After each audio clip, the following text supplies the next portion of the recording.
саршави ҷанги сеюми ҷаҳона хела шид. И худобехабаро хиёл карданд ки замину осмон бесоҳиб аст. ҳоз дигар артиши пирлашкари пирқувват, ҷанги танбатан, рӯ ба рӯ, вохӯрӣ, бахшидан, сулҳ бастан аймода рафт. дихими ки галавасте ки хид дозадаи бадхоҳ кифояй ки айбӯи гуз элемент придумад кунад, бо як барбар зану кӯдаки оддии бегуноҳ а ягон вируси навбатӣ бимиранд. Яроқфурӯшош бошад, дар аввал яроқ тақсим мекунанд, баъд худат харидан мегирӣ.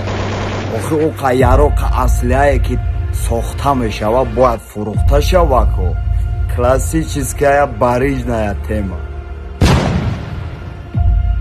барои интереси худ, барои нафс, барои кибри худ як гала шербачҳои дастойниро торпеда кардану мекунад. дигар баднафсу беинсофо ҳаромхӯриро сар мекунад. нархи қурут хестае? мепурсӣ, меги чува хестае? меги охир нигоҳ ки доллар хестае. мегӯй ки айговои фермаи Дональд Трамп меҷӯшида боша шира. ҳамин баъзе савдогарои моро ай Озарбойҷон бе ҳичи просто так гражданство метиҳанд. ай рӯи гарини шайтон буданшон. е бача нархи орда аҳамият битиен. дил мону мешад дига бихӯремш. мегем ранги индусо ба орда пешонимон се хат бикашем бигардем.